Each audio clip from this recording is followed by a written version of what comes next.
Hey everyone! Tonight we're traveling to a land of silk, jade, and immense, earth-shattering ambition. We are going to the heart of the ancient Chinese Empire, a civilization that tamed mighty rivers, built walls that could be seen from space, and created wonders of engineering that still boggle the mind. But we are not here to admire the finished product. We are going behind the scenes, into the mud, the dust, and the crushing weight of imperial expectation. You are a state engineer, a master of hydraulics, logistics, and construction, serving under an emperor whose whims can reshape the very landscape. Your job is to make the impossible possible, to bend nature to the will of the Son of Heaven. But you will learn that in this world, the line between being a celebrated genius and a forgotten corpse buried under your own project is perilously thin. Welcome to ancient China, where being an engineer was a job of immense power and even more immense soul-crushing pressure. So before you get comfortable, take a moment to like the video and subscribe, but only if you genuinely enjoy what I do here. And let me know in the comments where you're tuning in from and what time it is for you. It's always fascinating to see who's joining us from around the world. Now dim the lights, let your mind wander, and allow the gentle rhythm of my voice to lull you towards sleep. Maybe settle in, pull your blanket a little closer, and let's ease into tonight's journey together. Your life is one of numbers, of angles, and of a deep, profound understanding of the natural world. You are not a warrior or a court poet. You are a scholar official, a product of the complex and highly competitive imperial bureaucracy. You have likely spent years, if not decades, studying the classics, mastering calligraphy, and passing the grueling civil service examinations. But your specialty is not Confucian ethics or legal theory. It is Gong Chung, the practical arts of engineering. You understand the principles of hydrology, the tensile strength of bamboo, the load-bearing capacity of rammed earth. You are a man of science in a world that is still deeply steeped in superstition and ritual. This makes you both incredibly valuable and deeply vulnerable. Your career, and indeed your life, depends entirely on the favor of the emperor. Let's say it is the reign of Qin Shi Huang, the first emperor of a unified China in the 3rd century BC. He is a man of terrifying ambition, a megalomaniac who seeks to live forever and to remake the world in his own image. He summons you to his grand palace in the capital, Xianying. You approach the throne with your head bowed, your heart pounding a nervous rhythm against your ribs. The emperor has a new project for you. It is not a small task. He has decided to build a wall, a great wall, to protect his northern frontier from the nomadic Xiongnu tribes. He wants a barrier of stone and earth that will stretch for thousands of miles, across mountains, deserts, and plains. He asks you if it is possible. You know that to say no to the emperor is a death sentence.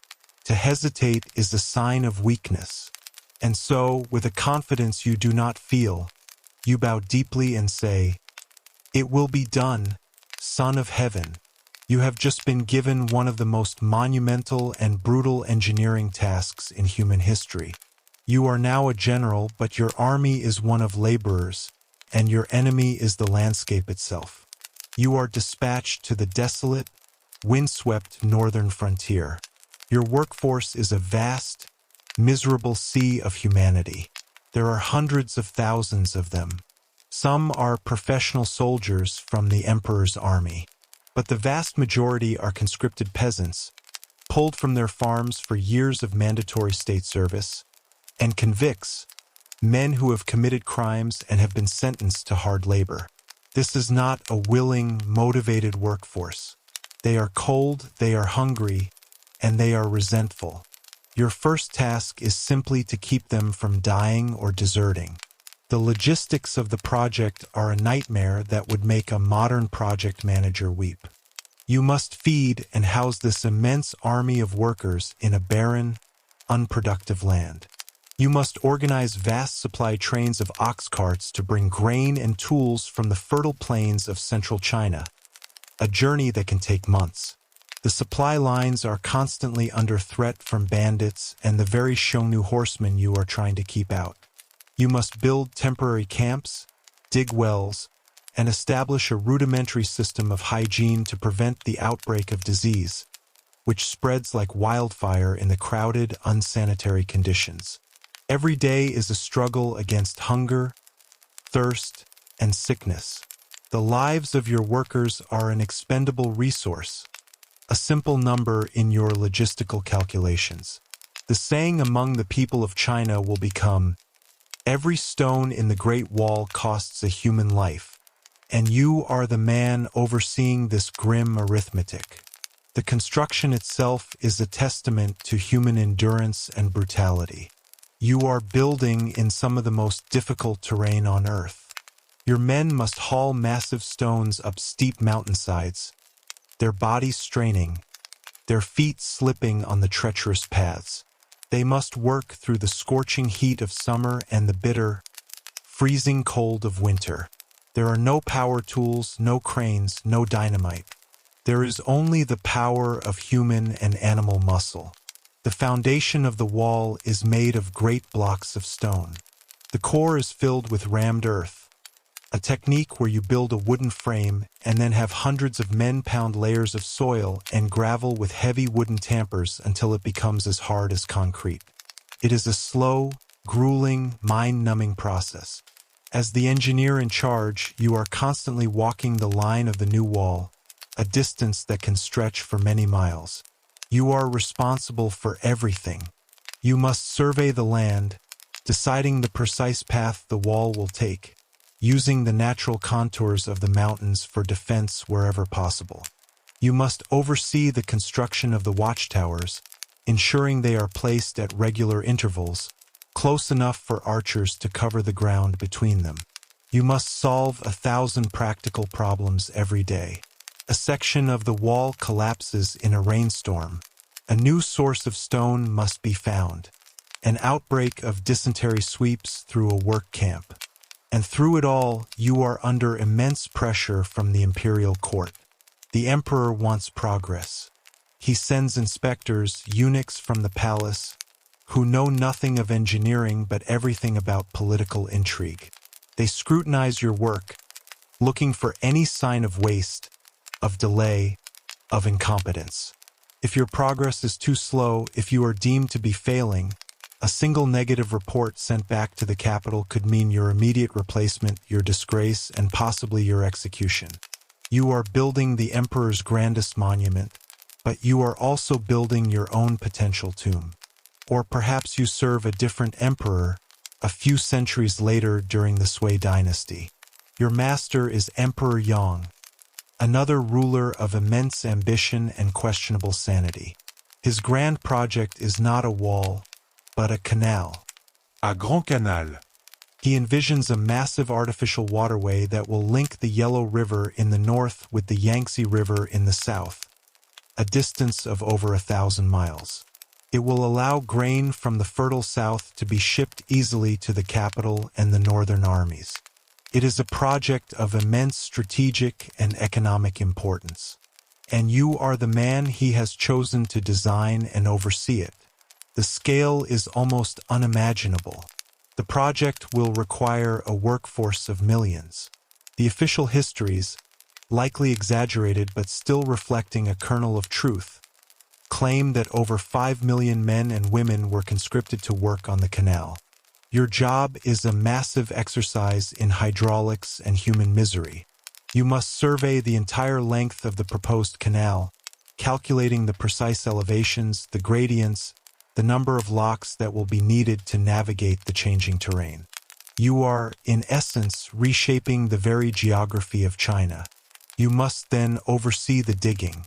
There are no steam shovels or dredgers. There is only an endless line of human beings with wicker baskets and simple shovels. They dig from dawn until dusk, a great human anthill, their bodies caked in mud, their muscles aching with a fatigue that is bone deep. The guards are brutal, their whips a constant encouragement. The mortality rate is staggering. It is said that the bodies of the dead workers were simply mixed into the earth of the canal banks. You face constant, seemingly insurmountable problems. You encounter a section of hard rock. You must organize teams of men to chip away at it with hammers and chisels, a process that can take months. A section of the canal bank collapses and you must rebuild it. The local river, which you are trying to connect to, floods unexpectedly, washing away a year's worth of work in a single day. And through it all, you are a target. The local landowners are furious, as the canal is cutting through their ancestral lands without compensation. The provincial governors are resentful, as you, an agent of the central court, are overriding their authority.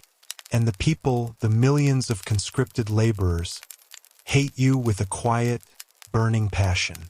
They see you as the face of the imperial tyranny that has torn them from their homes and forced them into this living hell. You travel with a heavy guard, not just for protection against bandits, but against your own workforce. And always there is the pressure from the emperor. He wants his canal. He wants to be able to sail his magnificent dragon boats from the north to the south.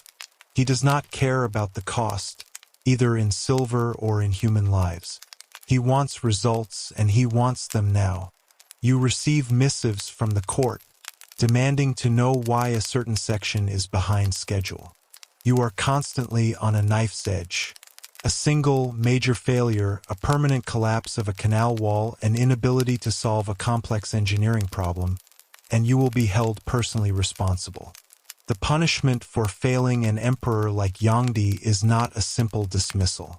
It is likely a slow, painful death, perhaps by being sliced to pieces in a public square, a warning to any other engineer who might dare to fail him. You are a man of science, a master of logistics, but you are also a gambler, and the stakes are your own life. Let's assume, against all odds, that you succeed.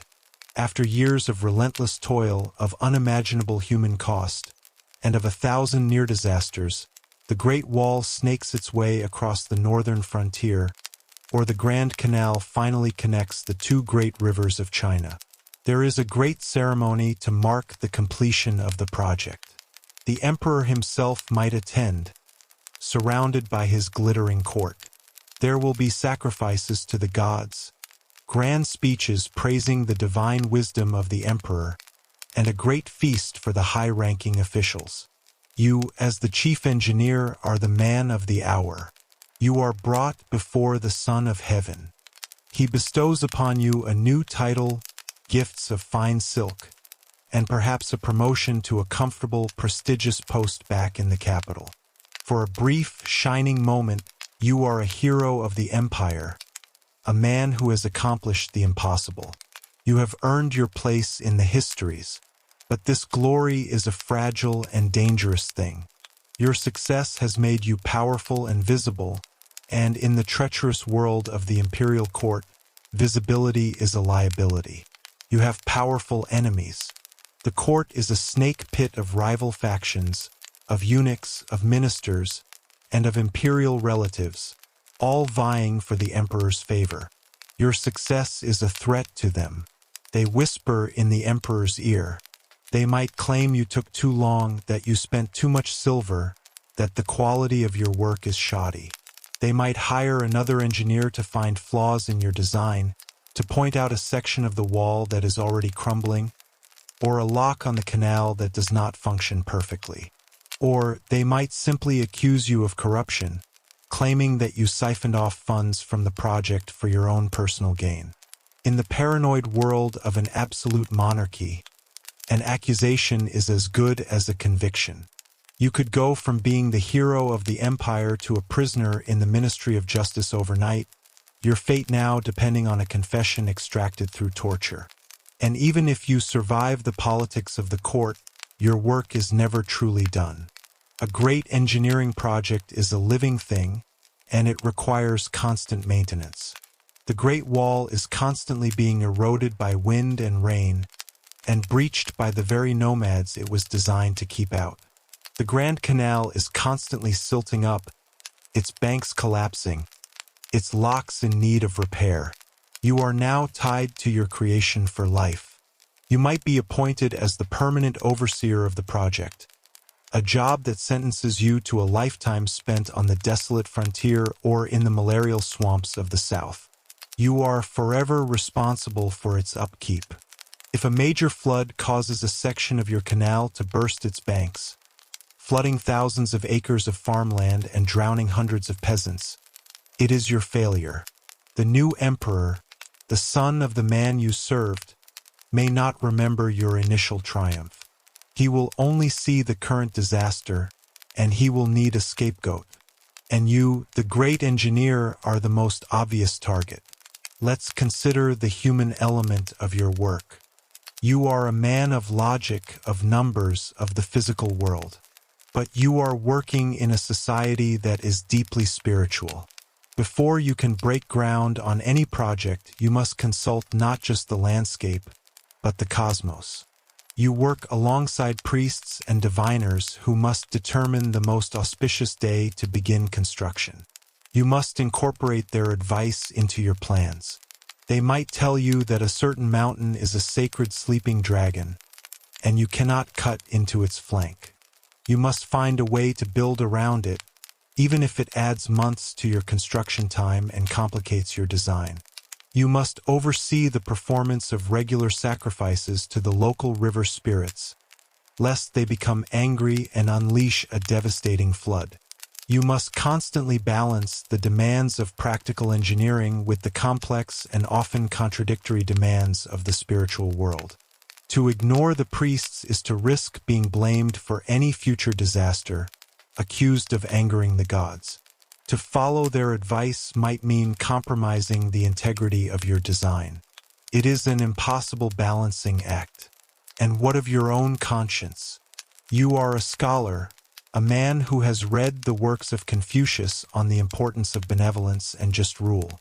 And yet, your daily work involves the brutal exploitation of millions of your fellow human beings. You see the suffering in the eyes of the conscripted laborers.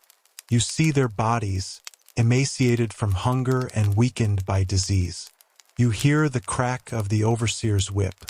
You sign the orders that send thousands of men to their deaths in a mine collapse or a construction accident. How do you reconcile your Confucian ideals with the brutal reality of your profession? Most likely, you do not. You learn to see the workers not as people, but as a resource, as numbers on a clay tablet, as an expendable force to be used in the service of the emperor's grand vision. You develop a kind of psychological armor, a necessary callousness that allows you to perform your duties. But at night, in the quiet of your tent, the ghosts of the men you have sent to their deaths might still whisper to you on the wind. The ultimate irony of your life's work is that the very projects that cause so much suffering and earn you so much stress often lead to the downfall of the very dynasty you serve. The monumental cost of building the Great Wall and the Grand Canal, both in terms of treasure and human lives, placed an immense strain on the state. The heavy taxes and the endless demands for conscripted labor led to widespread resentment and peasant rebellions. The Sui dynasty, after completing the Grand Canal, collapsed in a wave of popular uprisings, its great engineering marvel a partial cause of its own destruction. As an engineer, you are an instrument of the emperor's power, but you are also, unwittingly, an agent of its eventual collapse. You create the wonders that define an age, but the human cost of those wonders often plants the seeds of the dynasty's demise. So, as you stand on your completed masterpiece, a great wall winding its way over the mountains, or a great canal stretching to the horizon, you are filled with a complex mixture of emotions. There is pride in your technical achievement, in the sheer scale of what you have accomplished. But there is also a deep, weary understanding of the true cost. You see not just the stones and the water, but the ghosts of the millions of men and women whose lives were crushed and expended to make it possible. You are a celebrated engineer of a great empire, but your legacy is written in mud, in stone, and in the blood and bones of a generation.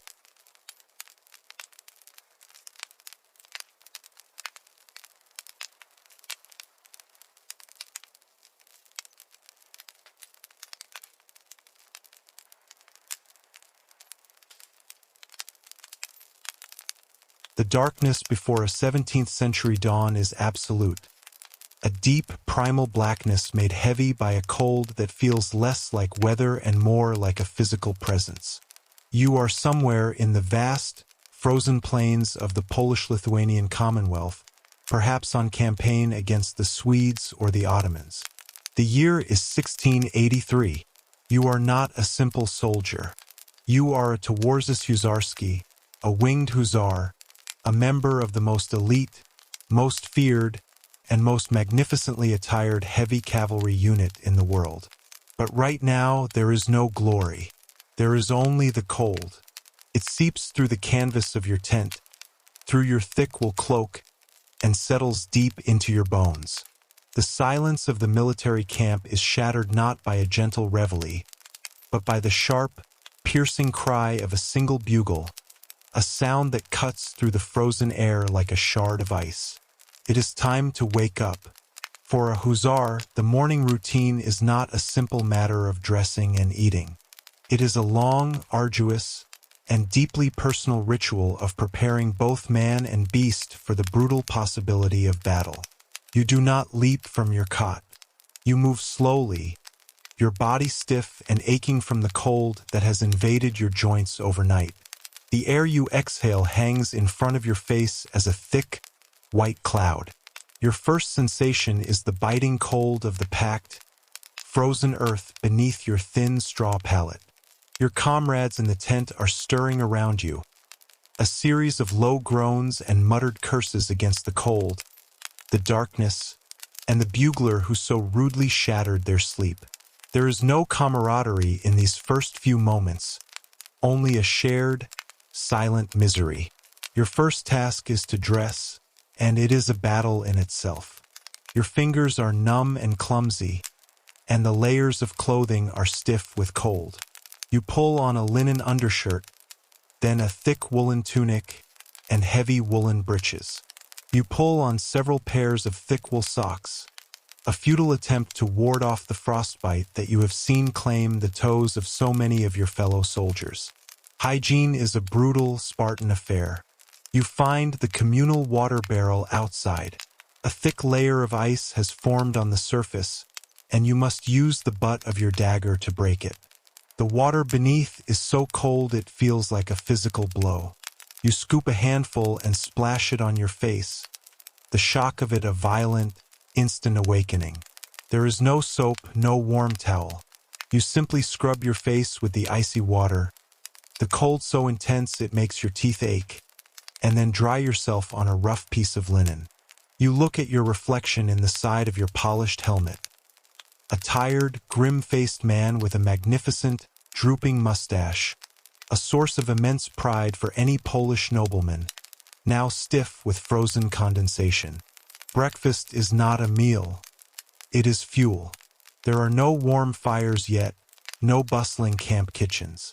You gnaw on a piece of hard, black bread that feels like a rock in your hands. You might have a piece of dried, salted meat or a lump of frozen lard that you chip away at with your knife. This is food for survival, dense with the calories you will need to function in this extreme cold. And then there is the vodka. You take a long pull from your personal flask.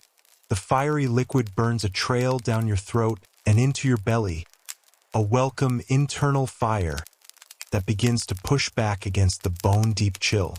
It is not for pleasure or for drunkenness.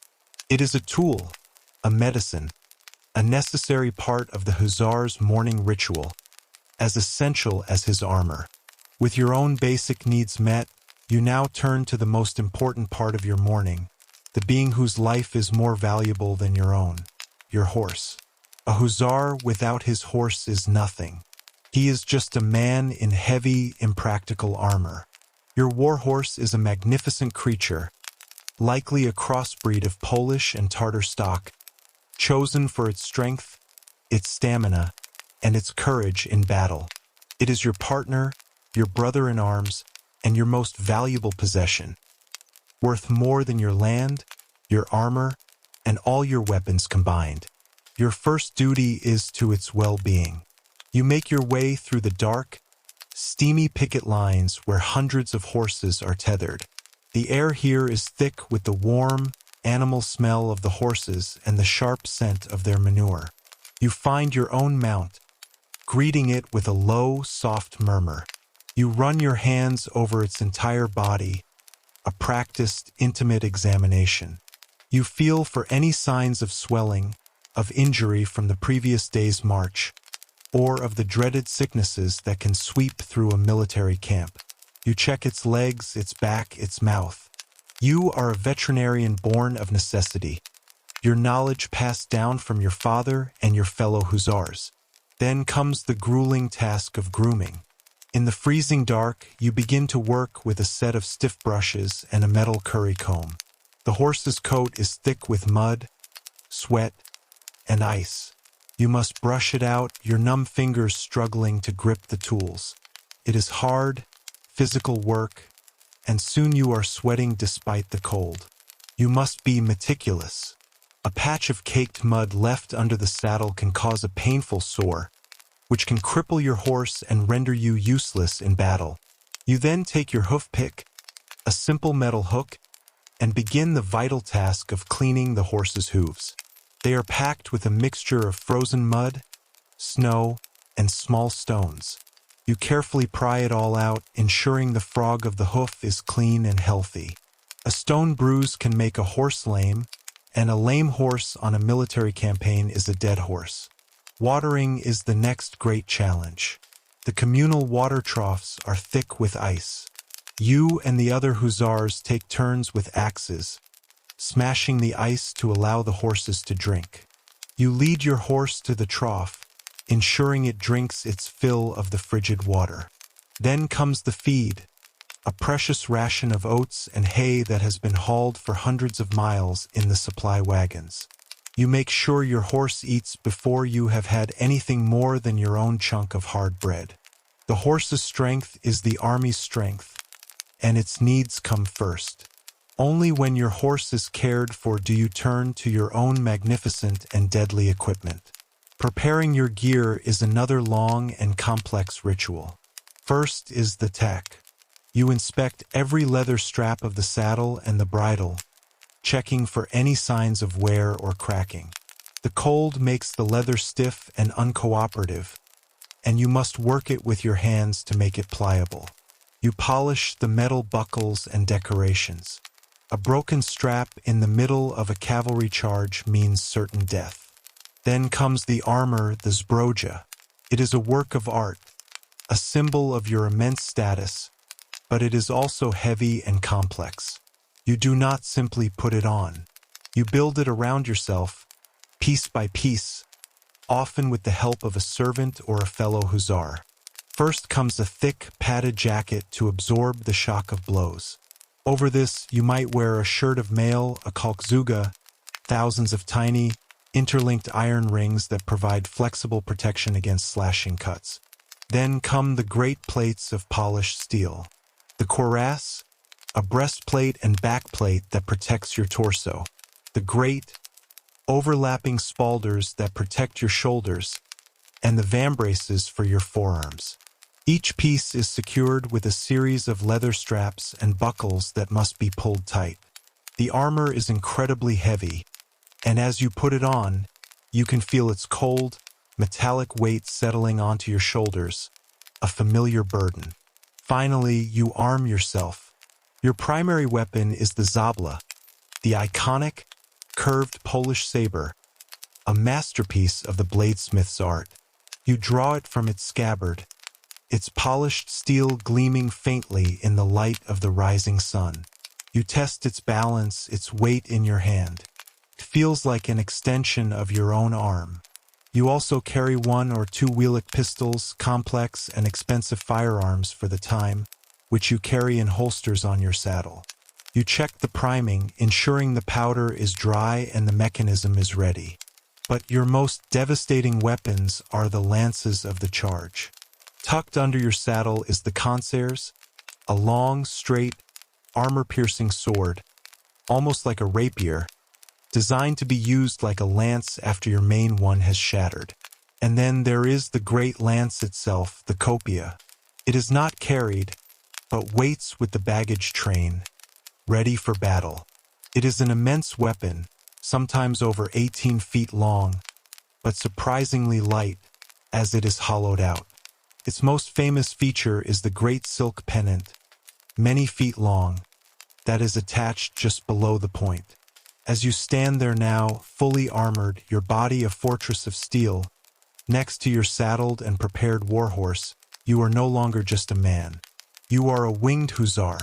The first, weak rays of the sun are beginning to cut through the mist, glinting off your polished helmet and the steel of your breastplate. The camp is now fully awake, a sea of men and horses, the air filled with the sounds of shouted orders and the jingle of harnesses. Your long, cold, and meticulous morning routine is complete. You have prepared yourself, your horse, and your weapons. The drills are about to begin, and you are ready for whatever the day may bring, whether it is a long, tedious march or a glorious, terrifying charge into the heart of the enemy. The drills are the forge where individual horsemen are hammered into an unstoppable force. Your unit, a poxet, is the smallest tactical unit of the hussars, consisting of you, the twarzes, and your retainers, the pakaliks. These are the men you have personally recruited and equipped, your own small band of brothers. Together, you practice the intricate maneuvers that make the hussar charge so devastating. You are not just a cavalryman. You are a master of formation riding. You practice wheeling, turning, and reforming your lines at a full gallop, your horses moving as if they are a single organism. The ground thunders with the beat of hundreds of hooves. It is a controlled chaos, a ballet of incredible precision and horsemanship. You practice the charge itself over and over. You learn to hold the great 18-foot copia steady, its point aimed at the heart of an imaginary enemy. You learn to brace yourself in the saddle for the moment of impact, a collision of shattering force. But your training is not just about the charge. You are a versatile warrior. After the initial charge, when your lance has shattered on an enemy shield or in an enemy's chest, you are trained to fight with your other weapons. You practice drawing your long concers from its saddle holster for a second, lance-like thrust. Then, you draw your szabla. You and your comrades engage in mock duels, the steel of your sabers ringing in the cold air. The szabla is a weapon of incredible speed and finesse, designed for cutting and slashing from horseback. You practice the overhead cuts, the sweeping slashes, the defensive parries. You are as deadly in a swirling melee as you are in a thunderous charge. This versatility is what makes you so feared. You are not a one-trick pony. You are a complete weapon system on horseback. The routine of camp life is as important as the drills. When you are not training, you are maintaining your equipment. Your armor must be kept free of rust, a constant battle in the damp conditions. You spend hours with an oil-soaked rag, polishing every plate, every rivet. A spot of rust is a sign of laziness, a weakness that could be exploited in battle. You must also care for your magnificent and iconic wings. These are the feature that gives your unit its name, and they are a source of both immense pride and endless debate among modern historians. They are great wooden frames, adorned with the feathers of eagles or other large birds of prey, and attached to the back of your saddle or your cuirass. What was their purpose? Were they purely for psychological effect, to create a terrifying, otherworldly appearance and a loud, clattering noise during the charge that would frighten enemy horses? Or did they offer some protection, deflecting a saber cut from behind or making it more difficult for Tartar horsemen to lasso you from your saddle. The answer is likely a combination of all of these. But for you, they are a symbol of your elite status. You mend any broken feathers, you tighten the leather straps. They are an essential part of your identity. Your social life in the camp is centered around your poxet and your banner, the Koraju, a larger unit composed of many poxti. In the evenings, after the day's duties are done, you gather around the campfire.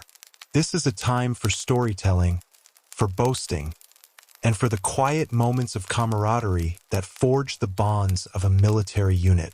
You share stories of past battles, of glorious charges and narrow escapes. You sing the old songs of Poland. Your voice is a low, powerful chorus in the vast, silent wilderness. You play games of chance, perhaps with dice carved from bone. And you drink. The vodka flows freely, a welcome warmth against the cold and a balm for the aches and anxieties of a soldier's life. These moments are essential. They are what build the trust, the absolute, unshakable faith in the man next to you, that you will need to charge shoulder to shoulder into a wall of enemy pikes and musket fire. You must trust that the man to your left and the man to your right will not falter, just as they must trust you. This bond, forged around a campfire, is the invisible armor that protects you as much as your polished steel. The hussar is not just a soldier. He is a nobleman, a slacksack, and he carries himself with a fierce pride and a flamboyant sense of style. Your appearance is a declaration of your status. Your long zabla is not just a weapon. It is a piece of jewelry, its hilt often decorated with silver and semi-precious stones. You might wear a leopard or a wolf skin draped over your shoulders as a cloak, a symbol of your ferocity and your connection to the wild frontier. Your mustache is your pride and joy, waxed and impeccably styled even in the harsh conditions of a military camp. This is not mere vanity. It is a part of the psychological warfare. You are designed to be an intimidating, almost supernatural figure. When your enemies see you on the horizon, a line of armored giants on powerful horses, with great feathered wings rising from your backs, they are meant to feel a tremor of fear. They are meant to believe they are facing not just men, but angels of death. And then the day of battle arrives. The morning routine is the same, but it is performed with a new, heightened intensity, a focused electric silence. You can feel the tension in the air. You say a prayer with the army chaplain. You make your peace with God. As your unit forms up for the charge, you pull your great copia from its holder. You look down the long line of your comrades, a glittering river of steel and feathers. You see the enemy line in the distance, a bristling hedge of pikes and guns. Your heart is pounding, a wild drum in your chest. But you are not afraid. You are a winged hussar. This is what you were born for. The bugle sounds the charge. Your commander lowers his lance, and you lower yours. You spur your horse forward, and the ground begins to shake. The charge of the Polish winged hussars is one of the most terrifying and decisive military tactics in history, a human avalanche that, for over a century, proved to be almost unstoppable. And as you thunder across the field, the wind screaming past your feathered wings, you are no longer just a man. You are a force of nature, a living thunderbolt, the very embodiment of the power and the glory of your commonwealth.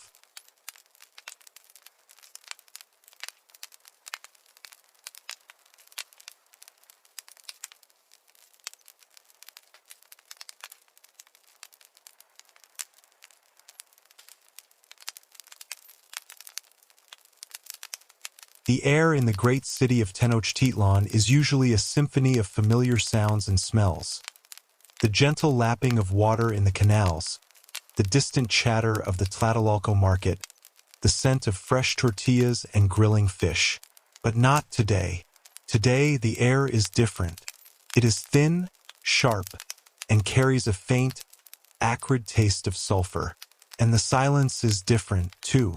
It is not the silence of peace, but a heavy, watchful stillness, a collective breath held by 200,000 people. All eyes are turned to the southeast, to the two magnificent, snow-capped peaks that guard the Valley of Mexico. One lies serene, the sleeping form of the Princess Iztaccíhuatl, the White Woman. But the other, the great warrior Popocatépetl, the smoking mountain, is awake, and he is angry. A thick, dark plume of ash and smoke rises from his summit, a grim banner against the clear blue sky. The earth has been trembling for days, small, nervous shudders that rattle the pottery in your kitchen. Everyone knows what this means. The mountain god is displeased. He is hungry, and you, as a high-ranking priest of the culinary arts, a Tlamacasqui specializing in divine offerings, have been given the most terrifying task imaginable. You must cook a meal for a volcano. Your kitchen is not the bustling, chaotic space that serves the emperor's palace. It is a quiet, sacred precinct within the walls of the great temple, a place of ritual purity and intense concentration. You are not just a cook. You are a theologian of food, a master of a sacred craft where every ingredient is a symbol and every act of preparation is a prayer. Your life has been a long apprenticeship in this art. You have learned the divine properties of every seed, every herb, every type of maize. You know which foods please Tlaloc, the god of rain, and which appease Xipe-Totec, the flayed lord. But cooking for Popocatépetl is a different matter altogether. He is a primordial force, a god of immense, unpredictable power. An offering to him cannot be a simple affair. It must be a meal that reflects his own nature, a fusion of fire and earth, of creation and destruction.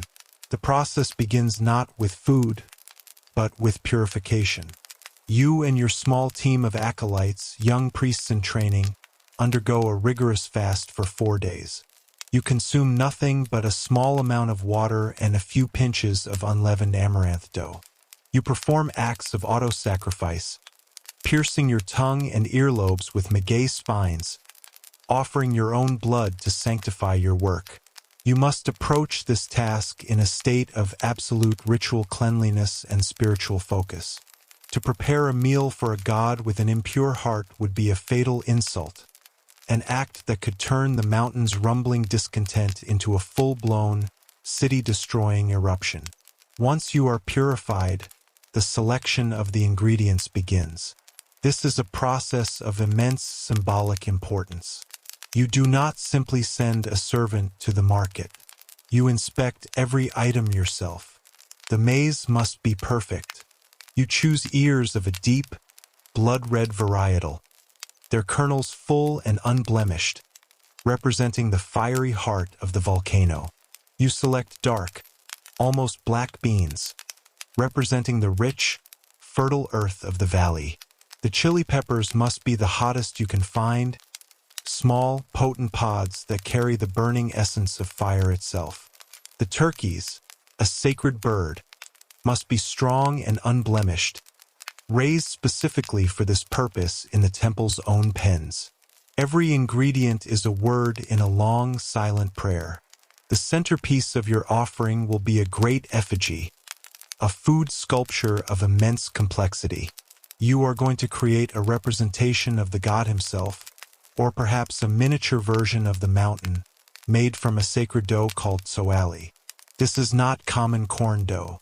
It is made from ground amaranth seeds, a grain considered to be a food of the gods, mixed with honey and, sometimes, with the blood from sacrificial victims. Today, you will use only honey. You and your acolytes begin the laborious process of grinding the amaranth seeds on a large stone metate. The sound of the stone grinding against stone is a steady, rhythmic, almost hypnotic sound that fills the sacred kitchen. The fine, pale flour is then carefully mixed with dark, fragrant honey from the stingless bees of the Yucatan Peninsula, a precious, traded commodity. You knead the dough, your hands and arms working the heavy, sticky mass. Your movements are not those of a simple baker. They are practiced and ritualistic.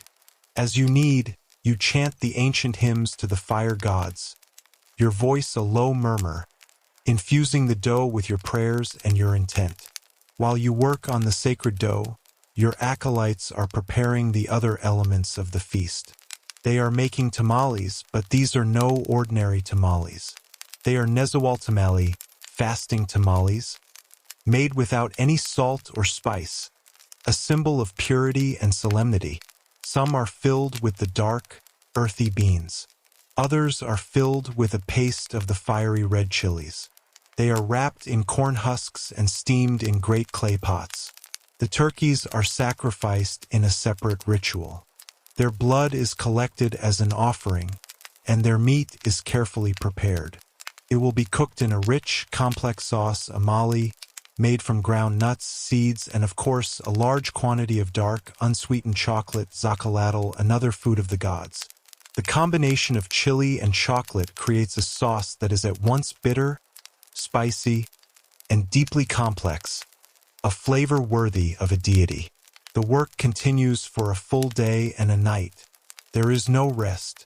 The air in the kitchen is thick with the steam from the tamale pots, the rich smell of the simmering mali, and the sharp, sweet scent of the copal incense that burns constantly in the corners of the room to keep the space purified.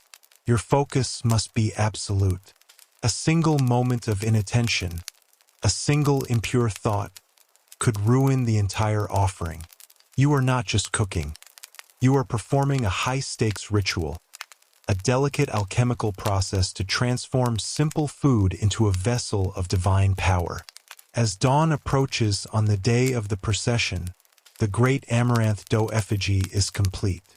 It is a magnificent and terrifying sight, a miniature mountain of dark, sweet dough, decorated with intricate patterns made from different colored seeds. At its summit, you have created a small crater, which you fill with the purest, most potent honey. This is the heart of your offering. All the other dishes, the tamales, the turkey in its dark sauce, bowls of fresh fruit, and large ceramic jars filled with akli, the fermented maguey sap beverage, are arranged around it. The meal is ready. It is a feast that represents the entirety of the Aztec cosmos. The earth in the beans and the dough, the fire in the chilies, the heavens in the sweet honey, and the lifeblood of the people in the rich, dark chocolate sauce. Now comes the most dangerous part of your job. This divine meal cannot be eaten here. It must be delivered. It must be carried up the slopes of the angry, smoking volcano itself and offered at its very mouth. The responsibility for this journey weighs upon you like a physical shroud. You are not a warrior trained for hardship. You are a priest, a scholar of the kitchen. But it is your creation, and it is your duty to see it delivered to the God you are trying to appease. You look out from the temple, towards the great, smoking mountain on the horizon. Your hands are steady, your heart is pure, but a cold knot of fear tightens in your stomach. You have cooked a meal for a god. Now you must hope he accepts it. The procession begins in the pre-dawn darkness. It is a small, solemn affair. There is no joyous music, no cheering crowds. Only you, your acolytes, and a handful of stoic, veteran warriors assigned to protect you. You and your assistants carry the heavy offerings on litters. The great dough effigy is the centerpiece. Its sweet, honeyed scent a strange counterpoint to the sulphurous air. The warriors carry their obsidian-edged macuahuitl clubs and their shields, their eyes constantly scanning the surrounding landscape. The journey is not a long one in terms of distance, but it is a journey into a different world, a world of immense and terrifying power. As you leave the orderly, man-made world of the city behind and begin to ascend the lower slopes of Popocatépetl, a profound silence descends, broken only by the crunch of your sandals on the volcanic scree and the low, rhythmic chanting of your acolytes. The very air feels charged, heavy with the mountain's anger.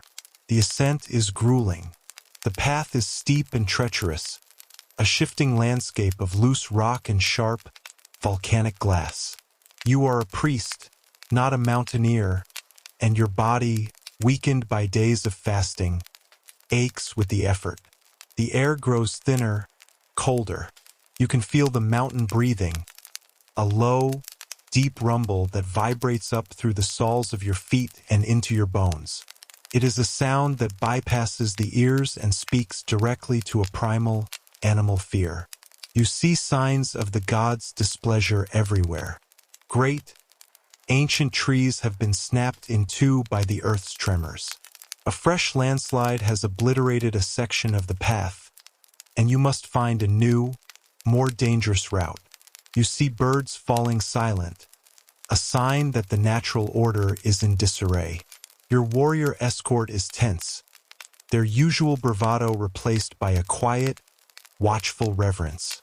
They understand the rules of human conflict, but this is a battle against a god, and their weapons are useless here. As you climb higher, you enter the zone where life begins to give way to the raw elemental power of the volcano. The forests thin out, replaced by a stark, almost lunar landscape of black rock and gray ash. The smell of sulfur is now overpowering, a choking, acrid stench that makes your eyes water and your lungs burn. The ground is warm to the touch. Small vents, fumaroles, hiss steam from cracks in the rock, like the angry sighs of the sleeping giant beneath you. You are no longer just on a mountain. You are on the skin of a god, and you can feel its hot, angry breath all around you. Your acolytes are visibly frightened, their chants faltering. You must be their source of strength. You must project an aura of absolute faith and control, even as your own heart is pounding with a fear so profound it feels like it might crack your ribs. After hours of climbing, you finally reach your destination. It is not the summit itself. To approach the very mouth of the angry god would be suicide.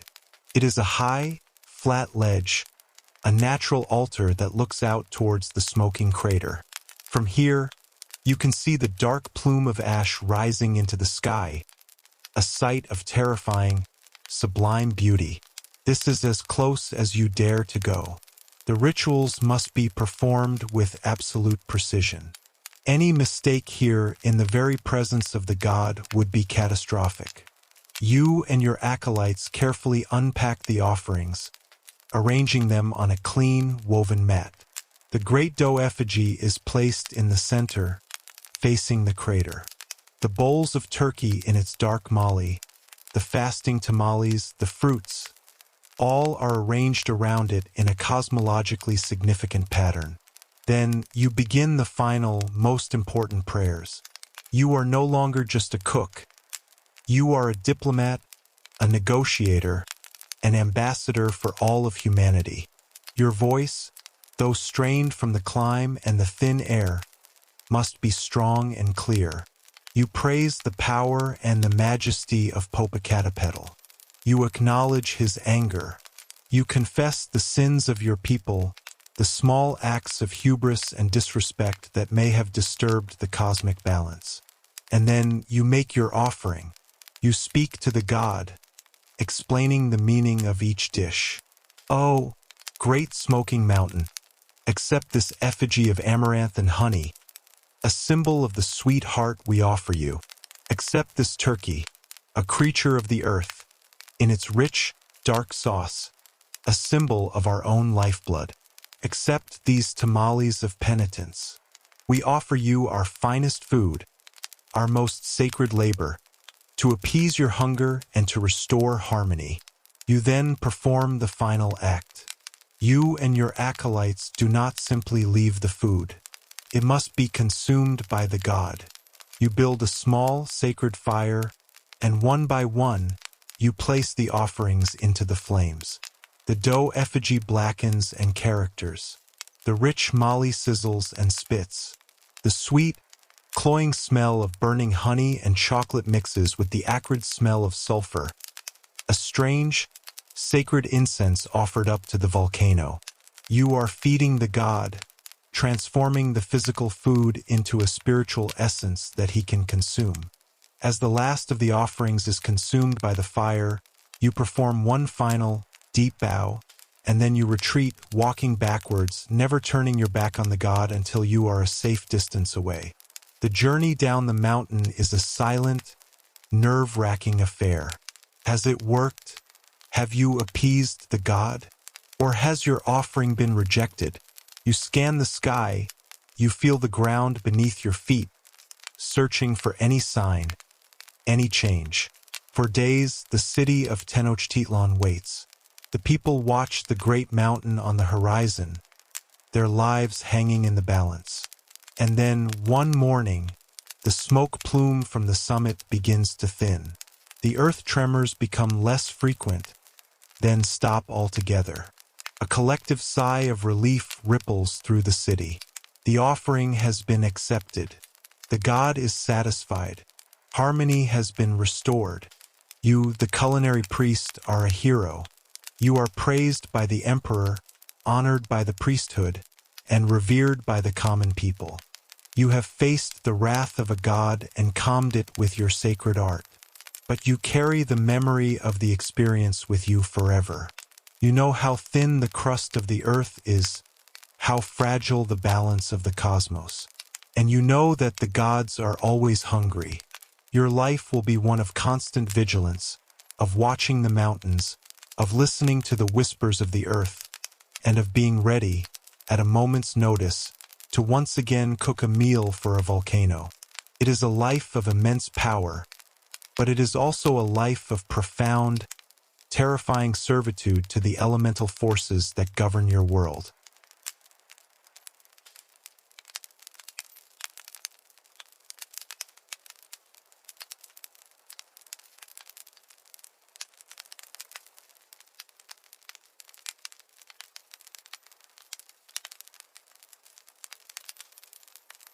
In the heart of the 9th century, while much of Europe was a fragmented landscape of muddy tracks and wooden forts, there was a city that burned with a light so bright it seemed to belong to another world entirely.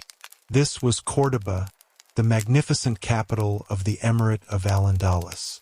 It was a city of 500,000 souls, a metropolis of paved, lamplit streets, of grand mosques, of libraries containing hundreds of thousands of scrolls, and of public baths where men of all classes could cleanse their bodies and debate the nature of the universe.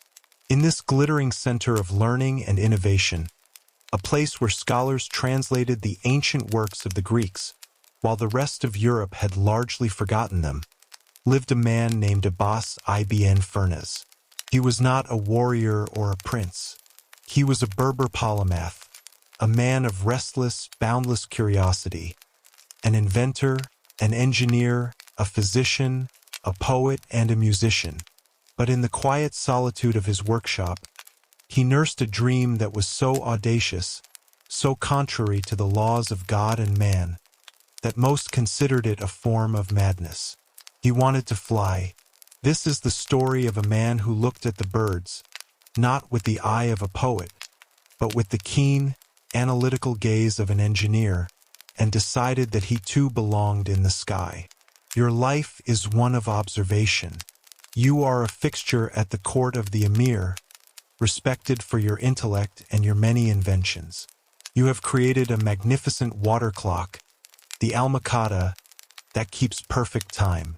You have built a planetarium in your home, a mechanical sphere that depicts the stars and planets, and which can even simulate thunder and lightning with a clever trick of mechanics and chemistry, much to the astonishment of your guests. You have perfected the art of cutting rock crystal, a skill previously known only to the Egyptians, allowing you to create beautiful, clear drinking glasses. You have done more than most men could ever dream of. But your mind is not satisfied.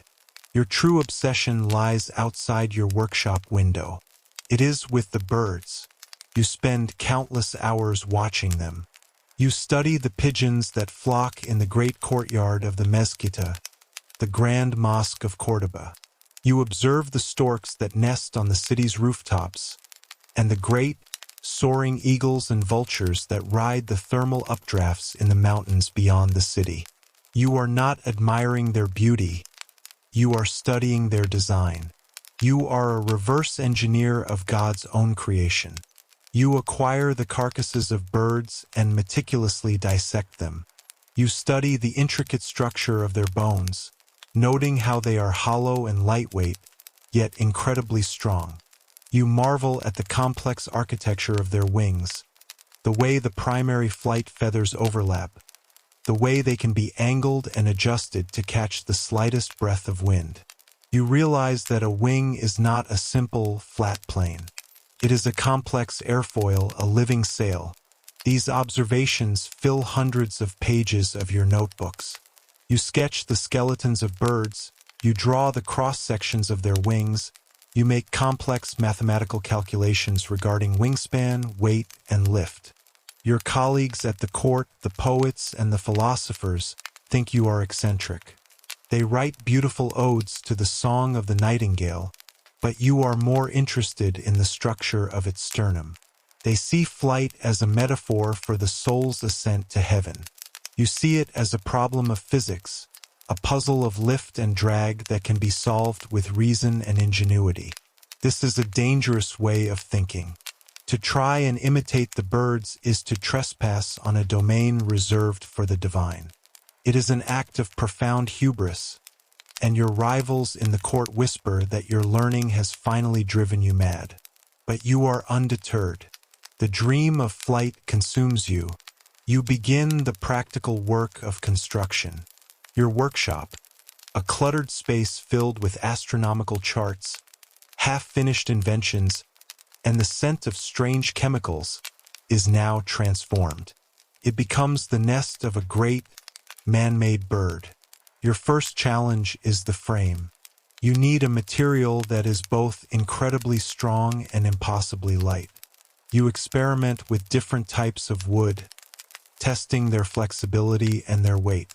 You settle on bamboo, a material imported along the trade routes from the Far East, known for its remarkable strength-to-weight ratio. You spend weeks carefully steaming and bending the long stalks of bamboo, lashing them together with strips of gut and silk thread, slowly creating the great, skeletal framework of two massive wings. The design is based on your long study of a vulture, a master of soaring flight. Next comes the surface of the wings. You need a fabric that is lightweight, strong, and non-porous. Your mind, trained in the practical arts, immediately turns to the finest material produced in Al-Andalus, silk. You go to the bustling silk market in the heart of Córdoba, a riot of color and sound. You are a familiar, if strange, figure to the merchants. You are not buying the brightly dyed silks used for the robes of the court nobility. You are looking for the strongest, lightest, and most tightly woven raw silk you can find. You haggle with the merchants, your mind calculating the surface area of your wings and the required yardage. You return to your workshop with great bolts of the precious fabric. Now begins the most tedious and delicate part of the process. You stretch the silk across the bamboo frame, pulling it taut. Then, with a fine needle and thread, you begin to stitch the fabric to the frame. Your stitches must be perfect, small, and even, to ensure the surface is smooth and will not tear under the strain of the wind. It is slow, painstaking work. Days turn into weeks. Your fingers become calloused and sore from the needle. You work late into the night by the light of a single oil lamp, your shadow a hunched, monstrous figure on the wall, a man trying to build his own angel's wings. But silk and bamboo are not enough. You know, from your dissections, that the true secret of a bird's wing is its feathers. They are what gives the wing its shape, its ability to manipulate the air. You need feathers, thousands of them. You become a familiar sight to the city's falconers and poultry sellers. You buy eagle feathers for their strength and size, perfect for the great primary flight feathers at the edge of your wings. You buy vulture feathers for their broad surface area, ideal for soaring. You even buy chicken and goose feathers to fill in the smaller gaps. Your workshop slowly fills with the soft, musky smell of birds. The task of attaching the feathers is one of almost religious devotion. Each feather must be individually placed and secured. You have developed a strong, flexible glue from animal hides and fish bladders. You carefully dip the quill of each feather into the warm, sticky glue and press it onto the silk. The angle of each feather is crucial. You have studied how the feathers on a bird's wing overlap, creating a single cohesive surface that is also flexible and allows air to pass through in a controlled way. You work for hours on end, your back aching, your eyes straining, your mind focused on this single monumental task. Your creation is slowly taking shape. It is a strange, beautiful, and terrifying object. It is a pair of wings, over 10 feet in span, a magnificent man-made imitation of nature's own perfection. As you stand back to look at it, a creation of bamboo, silk, and the feathers of 100 different birds, you are filled with a sense of awe and a deep, chilling fear. You have built the apparatus. Now you must find the courage to use it. You have solved the intellectual puzzle. Now you must face the physical reality of leaping from a high place, armed with nothing but your reason and a pair of homemade wings, and trusting that the air will hold you. The day you choose for your great experiment is a public spectacle. You are not a man to conduct such a momentous test in secret. You believe that knowledge should be shared, that discovery is a gift to be given to the community. You announce that on a certain day you, Abbas Ibn Furnaz, will defy gravity and fly like a bird from the hills overlooking Córdoba. The news spreads through the city like a wildfire. The reaction is a mixture of excitement, disbelief, and outright condemnation. The other scholars of the court are divided. Some are intrigued by the sheer audacity of your science. Others are convinced it is black magic, an act of defiance against God that will surely end in your destruction. The common people are simply desperate to see the show. For them, it is the greatest entertainment imaginable. You choose your launching point carefully. It is a tower on a high hill in the district of Rizafa, just outside the city walls. It offers a clear, high precipice and a long, sloping field below, which you hope will provide a safe landing area. On the appointed day, a vast crowd gathers. Thousands of people from all walks of life, merchants, soldiers, servants, noblemen, and curious women peering from their veiled litters, have come to witness either a miracle or a spectacular death. The atmosphere is electric, a circus of anticipation. You arrive, and a hush falls over the crowd. Your assistants help you strap on your magnificent, feathered creation. The great wings feel heavy and awkward on your back. As you walk to the edge of the tower, you feel like a strange, monstrous insect. You stand on the precipice, the wind tugging at your wings. Below you, the city of Córdoba sprawls out like a magnificent map, its white houses and green courtyards shimmering in the sun.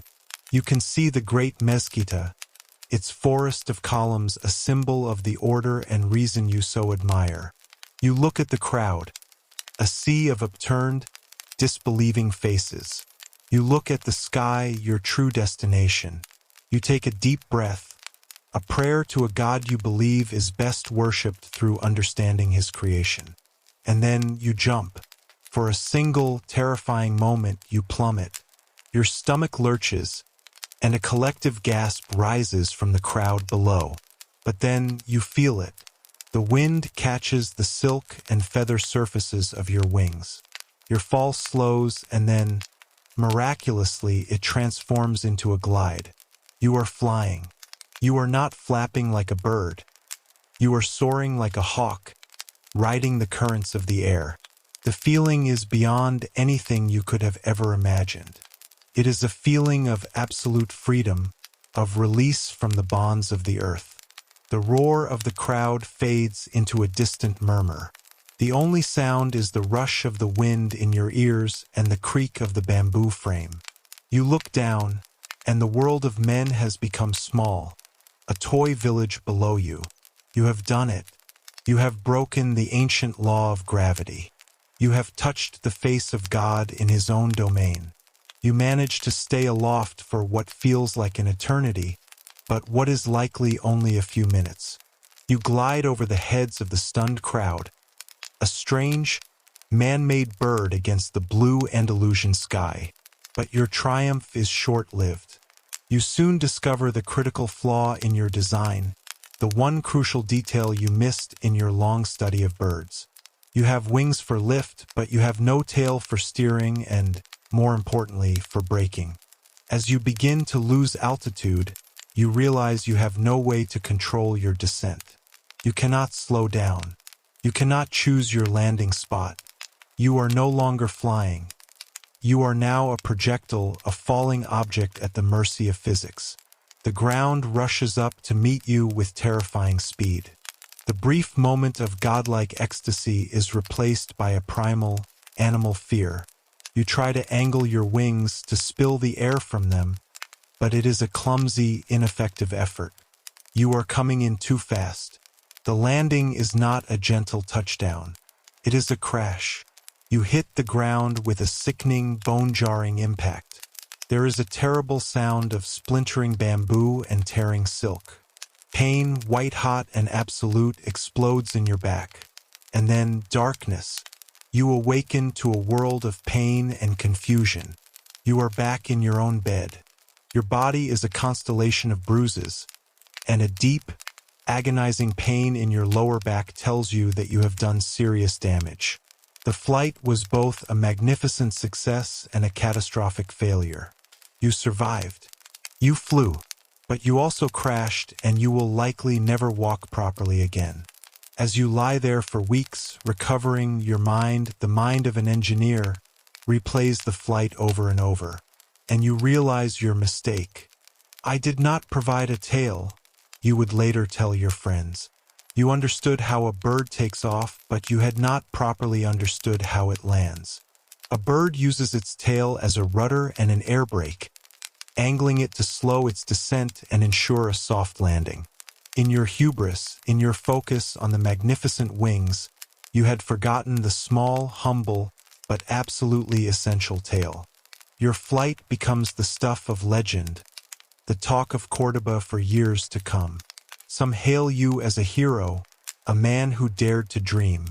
Others condemn you as a fool who challenged the natural order and was punished for it. But you have paid the price for your ambition. You live out the rest of your life in constant pain, a man who touched the sky but was broken by the earth. And yet you have proven something. You have proven that it is possible. You have shown that the sky is not just the domain of gods and birds, but a place that can be reached through reason, through ingenuity, and through a courage that borders on madness. Hundreds of years later, in another city of learning, Renaissance Florence, another great artist and inventor named Leonardo da Vinci would fill his own notebooks with sketches of flying machines, sketches that bear a striking resemblance to your own designs. The dream of flight did not die with your crash. You had simply been the first to try, the first to succeed, and the first to learn the brutal lesson that every great inventor knows. Progress is often built upon the foundation of a magnificent, painful, and glorious failure.